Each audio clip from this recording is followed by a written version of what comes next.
عالمی سطح پر اور علاقائی سطح پر رونما ہونے والی جو تبدیلیاں ہیں اس پر غور کرنے کے ساتھ ساتھ یہ بھی کہا گیا ہے کہ پاکستان خطے میں امن و استحکام کے لیے اپنا کردار ادا جاری رکھے گا۔ اس ملاقات سے ایک روز قبل ہی وزیر اعظم نے کہا تھا کہ ملک میں جو فوج ہے، سویلین اور ملٹری جو تعلقات ہیں، ان کو بہتر کرنے اور اس کے علاوہ عدلیہ کے کردار پر ایک نیشنل لیول کا ڈائلاگ ہونا ضروری ہے۔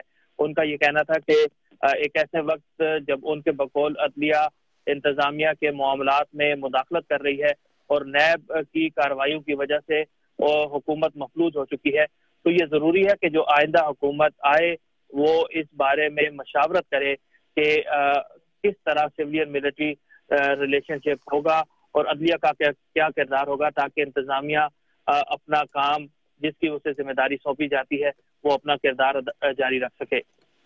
اچھا، اب کیئر ٹیکر گورنمنٹ بھی تو بیچ میں آئے گی، تو ان کے بھی مذاکرات جاری رہیں گے اور اسی طرح سیکیورٹی کے معاملات جاری رہیں گے؟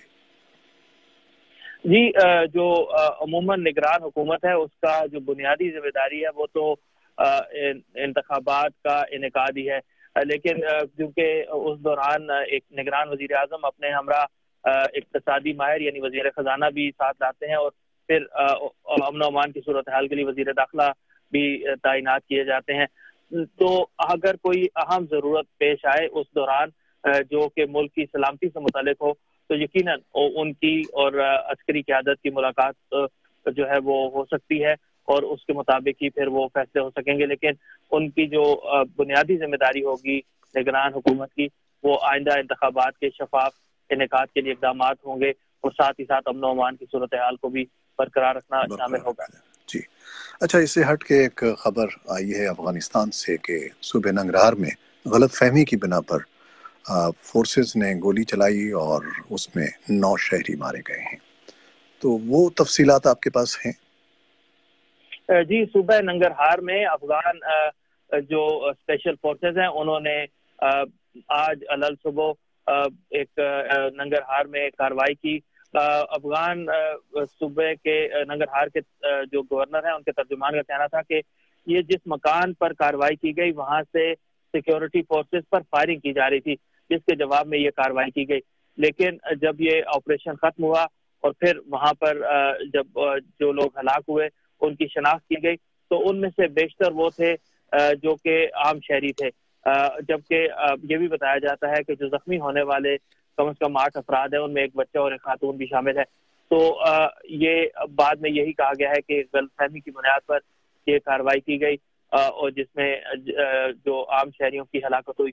ساتھ ہی ساتھ یہ بھی کہا جا رہا ہے کہ اس معاملے کی تحقیقات کا حکم بھی دے دیا گیا ہے۔ صوبہ ننگرہار پاکستان کی سرحد کے قریب واقع ہے اور افغانستان کا یہ مشرقی صوبہ ہے۔ یہ بھی کہا جا رہا ہے کہ ان علاقوں میں طالبان کے ساتھ ساتھ جو داعش ہے وہ بھی سرگرم ہے اور اس علاقے میں جو امن و امان کی صورتحال ہے وہ ایک بڑا چیلنج رہی ہے۔ اسی بنا پر رواں ماہ اس صوبے کے گورنر کو بھی تبدیل کر دیا گیا تھا۔ بہت شکریہ محمد اشتیاق آپ کا۔ تو یہ ہمارے نمائندے تھے اسلام آباد میں محمد اشتیاق، جن سے ہم بات کر رہے تھے۔ اب کچھ مزید خبریں۔ پاکستان اور بھارت کے میری ٹائم سیکیورٹی ایجنسیز کے وفود کی تقریباً 2 سال بعد نئی دہلی میں ملاقات ہوئی ہے، جس میں سمندری امور پر تبادلہ خیال کیا گیا۔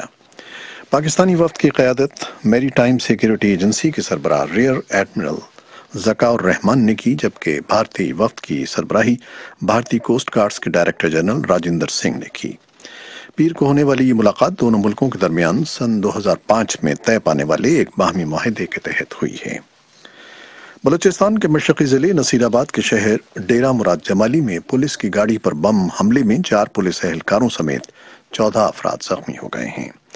پولیس حکام کے بقول دیسی ساختہ بم ڈیرہ مراد جمالی شہر کی مرکزی شاہراہ کے کنارے کھڑی کی گئی ایک موٹر سائیکل میں نصب کیا گیا تھا، جس میں اس وقت ریموٹ سے دھماکہ کیا گیا جب پولیس کی ایک گاڑی وہاں سے گزر رہی تھی۔